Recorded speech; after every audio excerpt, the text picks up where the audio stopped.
Warahmatullahi wabarakatuh. Waalaikumsalam warahmatullahi wabarakatuh. Alhamdulillahirabbil alamin wassalatu wassalamu ala nabiyyina Muhammad wa ala alihi wa sahbihi ajma'in wa man tabi'ahu bi ihsani ila yaumiddin.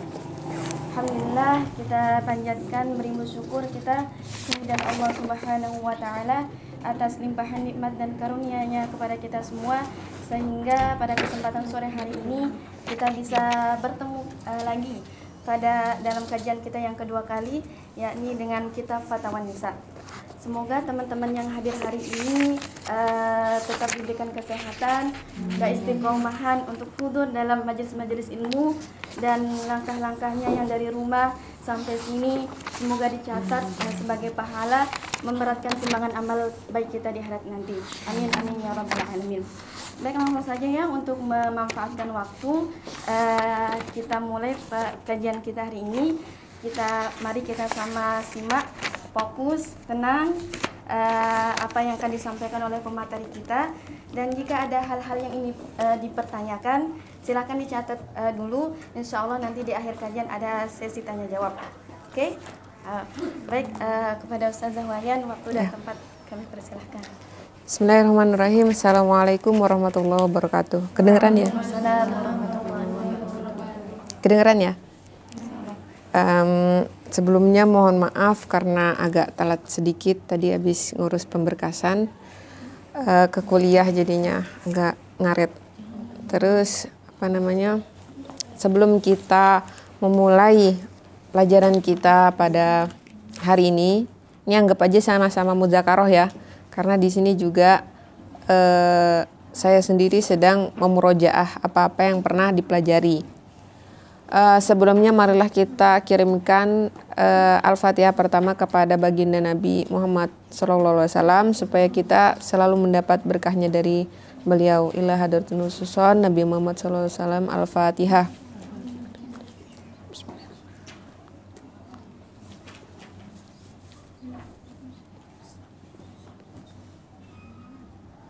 Dan yang kedua kepada mu'alif Alkitab yaitu Syekh Ali Jum'ah, juga kepada guru-guru kita, semoga apa yang kita pelajari berkah dan kedepannya bermanfaat untuk diri kita terkhusus dan kepada umat umumnya.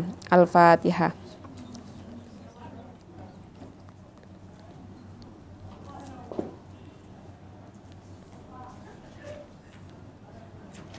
Rabbi shrah li sadri wa yassir li amri wahlul 'uqdatam min lisani yafqahu qawli. Teman-teman di sini karena agak ngaret mulainya, jadi saya minta waktunya sedikit, nanti mungkin kita tambah setelah maghrib ya, karena maghrib kita kan sekarang udah agak maju. Jadi nanti kalau kita patok di maghrib selesai, itu kayak baru dapat dikit belajarnya ya. Jadi nggak apa-apa ya nanti kalau ditambah dikit.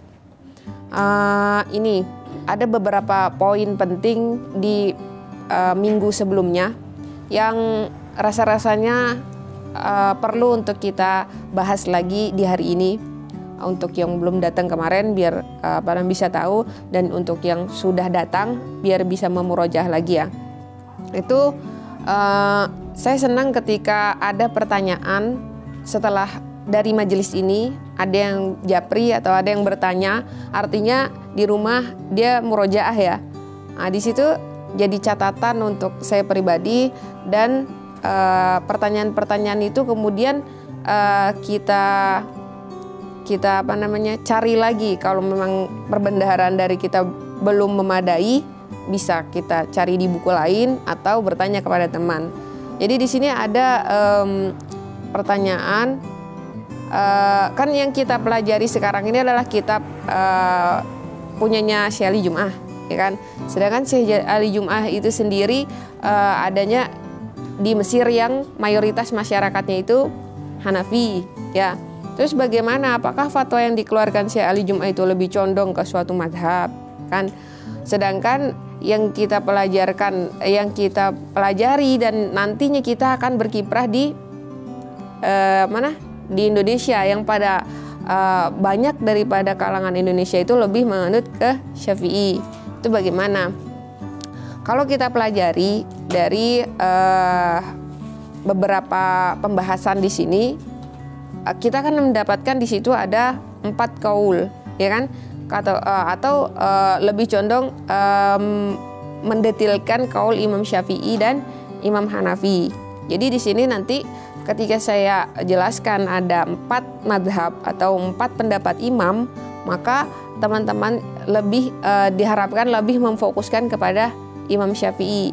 Adapun nanti akan saya tekankan kalau bahwasannya ini pendapat Imam Hanafi, ya. Karena kebanyakan dari Imam Hanafi itu dia lebih ke mudahnya seperti apa. Nggak apa-apa kita beriltizam dengan madhab Imam Syafi'i, tapi di situ ada keringanan ketika memang mentoknya kita tidak bisa melaksanakan yang sesuai dengan Imam Syafi'i, maka kita boleh mengambil Imam Hanafi selagi dia tidak mencampurkan dalam satu paket ibadah itu yang seperti udah dijelaskan minggu lalu ya, paham ya? Nah, terus kemudian ini pertanyaan pertama udah jelas ya. Kemudian kemudian ada pertanyaan kedua. Pertanyaan kedua itu gini. Kalau dikatakan seseorang yang memiliki wudhu, ya kan? Kemudian anaknya itu dikatakan tiflaha. Kata tifl di sini itu masuk golongan seperti apa?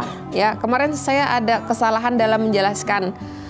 Jadi kalau seumpamanya tifl itu kategorinya dia belum makan apa-apa kecuali ASI ibunya. Nah, kemudian yang laki-laki itu diciprat 3 kali, dia sudah mensucikan. Kalau perempuan dia diguyur sampai hilang asar dan roihahnya. Paham ya? Ya. Jadi di sini pertanyaan kedua sudah terjawab ya. Kemudian di sini ada pertanyaan ketiga. Kata lamas tahu di sini kembalinya kemana?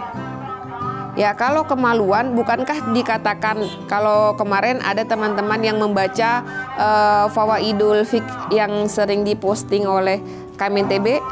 Nah, di situ ada perkataan bahwasannya kemaluan manusia bahkan jenazah itu membatalkan wudhu, sedangkan hewan tidak membatalkan wudhu. Terus bagaimana dong? Karena di sini dikatakan kalau seumpamanya lamas tahu, coba dibuka halaman pertama ya. Bab pertama banget kita buka kemarin itu.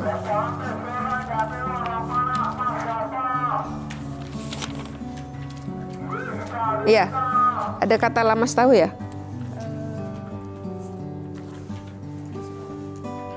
Oh, di soalnya, iya benar di soalnya. Fahal idza lamastahu yang kududu'i gitu kan. Apakah ketika aku menyentuh kemaluannya itu membatalkan? Nah, di sini kita balik lagi kepada 2 qaul. Karena di situ ada 2 imam. Imam Syafi'i mengatakan iya membatalkan wudhu. Berarti yang ada dalam Fawaidul Fikih yang diposting oleh KMNTB itu mengambil kebanyakan masyarakat kita bahwasanya itu membatalkan wudhu, sedangkan Imam Hanafi itu tidak membatalkan wudhu. Paham ya? Jadi kan dikatakan kalau memang gampang nyari hamamnya terus memungkinkan untuk wudhu, lebih baik berwudhu lagi, karena itu keluar daripada khilaf para ulama. Tapi kalau memang susah didapatkannya hamam, kemudian tidak memungkinkan wudhu sedangkan waktu sholat sudah mepet, berarti nggak apa-apa dia mengambil kaulnya Imam Hanafi. Tapi kita jangan gampang memfatwakan atau memberitahukan keluarga kita, karena ketika kita mengambil yang gampang-gampangnya saja, di samping itu akan membuat perpecahan ketika kita balik ke Indonesia. Di luar daripada itu juga seperti mempermainkan syariat Allah ketika kita mengambil yang gampang-gampangnya saja ya. Jadi sebisa mungkin kita beriltizam kepada Syafi'iyah, tapi kalau udah mentok baru kita ambil. Kemudian sedikit murojaah ya, apa yang dimaksud dengan najis ketika apakah kemaluan itu najis? Tidak. Jadi apa yang dimaksud dengan najis di sini? Sesuatu yang keluar dari padanya, seperti yang keluar daripada kubur dan kobul dan dubur gitu.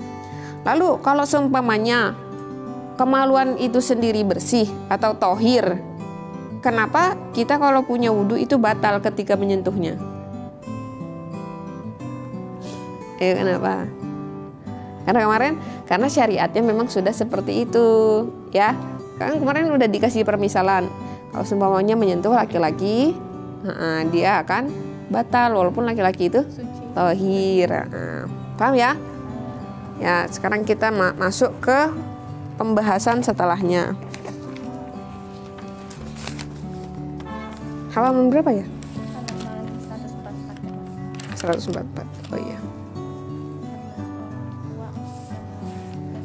Oh iya. Nah, al-musinnah itu artinya orang tua ya. Allati yasubu 'alaiha al-wudu, yang kesulitan baginya untuk berwudu. Di sini ada pertanyaan. Walidati sayyidatun musinnah. Orang tuaku itu adalah seorang yang sudah tua. Aksar min tis'ina sanah, lebih daripada 90 tahun umurnya. Terus sa'bun 'alaiha jiddan 'ala rogmi, maka sulit sekali baginya untuk berwudu, 'ala rogmi, sedangkan di rumahnya itu min wujudil ma, ada airnya, fil bait, lakinnal wudu'a sa'bun 'alaiha jiddan, tapi wudu baginya itu adalah sulit ya. Wa kullu maratin taqumu tatawaddo, dan setiap waktu harus bangun dan berwudu. Hal hunaka tariqatun yumkinu, apakah di situ ada cara yumkinu an nurabbihuha biha, itu seperti naruhuha, keluar daripadanya, seperti ada apa solusinya, seperti itu ya. Kemudian dijawab oleh Syali Jum'ah, qala al-musannifu rahimahullah ta'ala wa nafa'ana bi ulumihi wa ulumi masyayikhina fid dharaini amin. Barakallahu fi umriha wa ja'alaha barakatan laki wa jazaki khairan. Itu kembali kepada si penanya. Wa ilaiki hilun, itu kayak hilul muskilah, jadi ada solusinya. Lidzalika ahdiri, maka hadirkanlah qit'atan zalat atau batu kecil ya. Wa hadhil qit'ah, dan potongan ini ij'aliha tatayammam biha, buat dia untuk bisa bertayamum di sana. Likuli sholatin tadrubu 'alaiha, setiap sholat tadrubu 'alaiha, dia itu seperti memukulkan tangannya seperti layaknya tayamum. Wa tamsahu wajhiha, dan dibasuh kepada wajahnya. Wa darbatan tsaniyatan, dan pukulan yang kedua itu maksudnya nggak keras-keras ya, seperti ini aja. Tamsahu yadaiha ilal mirfaqain, maka dibasuhkan kepada kedua tangannya sampai sikunya, al-kuain, siku. Kemudian di sini seperti ada pertanyaan, aina'un minazalat, yang seperti apa potongan batu itu? Yakni qit'atun rohomah, marmer, potongan seperti marmer, au zaltotun au ayyi syai'in mimma 'alal ard, atau segala sesuatu yang di atas bumi. Wa hadza madhhabul Imam Malik ya. Kenapa? Karena kalau Syafi'iyah nggak boleh, selagi dia mampu bisa dilaksanakan. Maka ini lebih mengambil ke mazhabnya Imam Malik. Wa bihadhil bisatoh fa innana la nu'allimuha, dengan cara ini kita tidak menyakiti siapa? Orang tua yang kesusahan dalam berwudu. Wa hiya fi hadhihi sin al-kabirah, dan sedangkan dia itu ada di umur yang sudah tua. Faj'aliha fi makaniha, maka buatlah itu potongan batu itu ada di tempatnya dia. Tadrubu dorbatan liwajihiha, untuk ini diulang lagi ya penjelasannya tadi, untuk wajahnya, wadorbatan liyadaiha kulla sholatin, berarti satu kali tayamum itu hanya bisa dipakai untuk satu sholat. Bimakna annahu la yasihu an tatayammam li sholataini ma'an. Walaupun itu sholat sunnah, harus satu tayamum satu sholat. Fakullama adzanal muadzinu taf'alu hada, dan setiap ada azan maka seperti inilah caranya, ya. Wahuna yang bagi alaina al-naltafid. Di sini Syekh Ali Jum'ah tidak hanya menjelaskan tentang pertanyaan yang ditanyakan oleh si penanya, tapi bagaimana sih manhaj para ulama itu bisa mengambil hukum seperti ini. Padahal kalau kita lihat di Quran tidak ada hukum seperti ini, ya, di hadis juga tidak ada. Maka kemarin kan pernah kita jelaskan kan, kalau seumpamanya bagaimana kita melaksanakan sholat, ya, aqimis sholah kata Allah gitu. Terus kita bagaimana caranya kita sholat? Dengan melihat kepada hadis Rasul. Apa kata Rasul? Shollu kama ra'aitumuni sholli. Sholatlah sebagaimana aku sholat. Terus bagaimana kita tahu Rasul itu seperti apa sholatnya, sedangkan kita tidak ada di zaman Rasul. Kemudian dari para sahabat disanadkan lagi kepada sahabat, tabi'in sampai kepada para masyayikh, sampai di kepada guru-guru kita. Dan itu juga ada buku-buku turas yang menjelaskan lebih detail bagaimana cara Rasul sholat. Terlebih kepada mazhab Imam Syafi'i itu ada di keterangan sholat, ada di Qalyubi wal Umairah, ya, kalau yang syariah belajar. Kemudian di sini kita belajar bagaimana sih cara ulama itu mengambil hukum, padahal di situ tidak dijelaskan dalam Al-Qur'an. Sini kita baca ya. Wa huna yang bagi alaina annal tafid kaifa kana yufakkirul fuqaha. Bagaimana cara fuqaha itu mengambil atau mengistimbatkan hukum fikih, sedangkan di situ tidak dijelaskan secara detail. Karena awalu syai'in indahum wal bahsu fil masadir. Maka yang pertama kali dicari adalah sumbernya atau sandarannya. Allati hiya fil kitab was sunnah wal ijma' wal qiyas. Apakah ada di kitab? Nggak ada. Kalau nggak ada kita cari ke sunnah. Kalau nggak ada kita cari ke qiyas, ijma'. Kalau nggak ada kita cari ke qiyas. Summa yabhasuna anil manahiji allati taja'alu fikratal mujtahidu mustaqiman. Kemudian kita cari bagaimana manhajnya para ulama itu sampai bisa mengistimbatkan suatu hukum. Nah, di sini nanti kita akan dihadirkan beberapa contoh. Wahya allati yabhasu biha fi syariah al-islamiyati an ruhiha. Ya, sebagaimana yang dijelaskan oleh syariat. Wa ma'naha wa maqasidaha wa muradillahi minha. Ya, maknanya, maksudnya, ya. Maksudnya Allah memerintahkan seperti ini itu apa sih? Ya. Apakah Allah ingin menyulitkan hambanya? Enggak mungkin. Mesti ada hikmah, meski ada maksud, ya, yang disyariatkan oleh Allah mesti mengandung hikmah. Masalan, di sini ada permisalan ya. Walidzalika al-buyut takhtalifu ashkaliha wa takhtalifu ahwaliha. Kalau kita lihat rumah-rumah itu apakah semuanya sama? Apakah syariat itu mengatakan rumah itu yang gentengnya segitiga, ya, kemudian dia ada corongnya? Nah, itu kalau di Indonesia. Kalau di Mesir ada nggak yang punya genteng segitiga? Nggak ada. Maka yang namanya buyut dalam kalimat fikih itu kita bisa memaknakannya berbeda-beda sesuai dengan tempatnya, sesuai dengan halnya, ya. Kalau seumpamanya dibilang buyut, berarti di Mesir itu seperti apa? Yang kotak-kotak kayak kardus itu buyut nggak? Kalau dari atas kayak kardusnya, itu buyut dinamakan, ya. Tapi kalau di Indonesia, ada nggak yang punya rumah kotak-kotak? Nggak ada, kebanjiran di bagian atas. Soalnya di Indonesia sering hujan, sedangkan di sini jarang hujan, ya. Makanya yang dinamakan buyut itu beda. Sama itu kalau sebenarnya makanuha. Kalau ahwaluha, ahwal itu seperti ini. Orang Badui zaman dulu itu rumahnya itu kan seperti kayak gubuk tenda-tenda yang dari gabah-gabah padi atau rambut-rambut. Mungkin kalau di pelosok-pelosok desa, di daerah di Indonesia pun masih ada ya seperti itu. Nah, itu orang Badui yang namanya tenda seperti itu udah dinamakan buyut. Tapi untuk orang Madani, orang kota, apakah yang seperti itu dinamakan buyut? Tidak. Maka hukum untuk orang yang Madani dengan orang yang Badui tadi itu berbeda. Karena bagi orang Madani itu bukan tempat tinggal, itu hanya sekedar kemah, ya.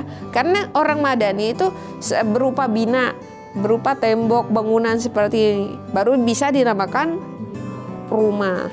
Sedangkan orang-orang kampung, orang-orang Badui itu, iya, yang namanya tenda udah dinamakan rumah, nggak ada ruang tamu. Ruang tamu ya satu tempat sama kasur, dapur ya satu tempat sama kasur, ya, gitu ya, paham ya?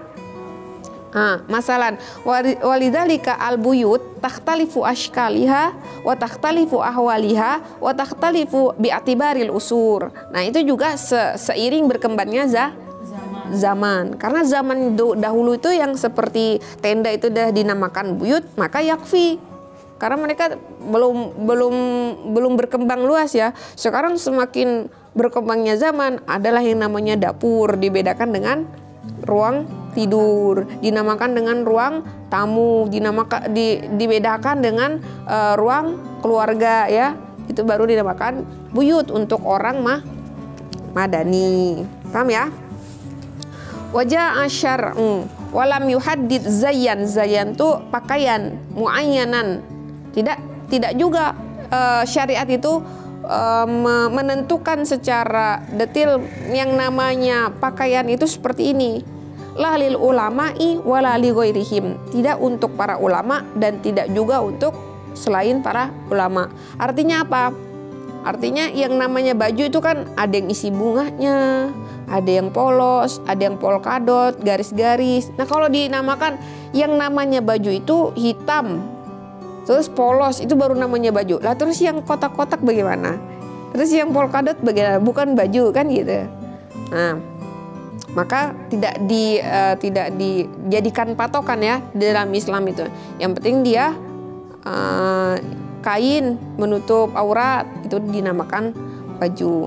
Walalil mar'ah walalil rojul. Tidak juga untuk mar'ah, tidak juga untuk rojul. Maksudnya itu tidak dipatokkan seperti ini loh namanya baju gitu. Karena yang namanya baju atau tempat tinggal itu mutanawi ya.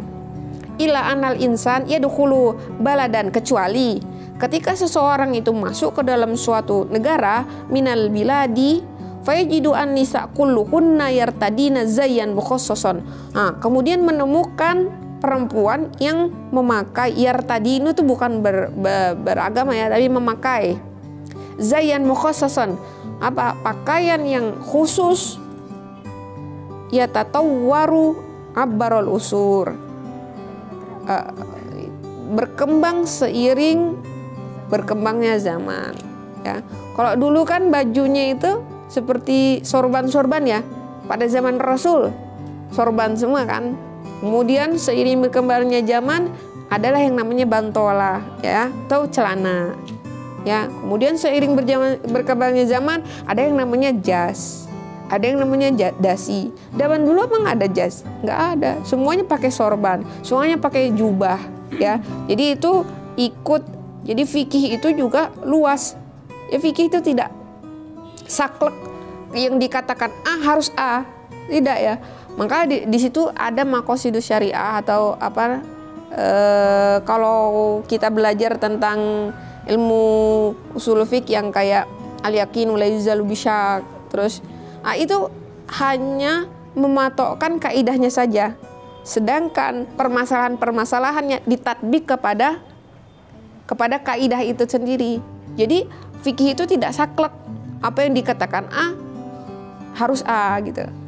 Itulah Islam. Jadi tidak hanya terpaku oleh satu permasalahan, tapi lebih kepada kaidahnya. Jadi sebagaimanapun permasalahan itu berkembang luas, dia tetap kembali kepada kaidahnya. Paham ya? Kemudian ketika seseorang masuk ke dalam suatu negara yang di situ kita melihat perempuan-perempuan itu semua memakai baju khusus. Ya, tatawara abarol usur fi kulli baladin. Al-muhim anna hadhil azya, yang kan kalau kita lihat kita masuk negara Saudi ya. Saudi itu kebanyakan orang-orangnya memakai hitam. Nah, illa di sini kan ada kata illa, kecuali kita masuk ke dalam suatu negara yang isinya itu semua bajunya itu warna hitam gitu. Paham ya? Tapi sebenarnya kalau kalian tahu, Saudi itu hanya di luarnya saja pakai baju hitam, dalamnya itu semuanya masih pakai jeans ya. Tapi mereka hanya membuka untuk orang yang mahramnya saja, seperti keluarga gitu ya.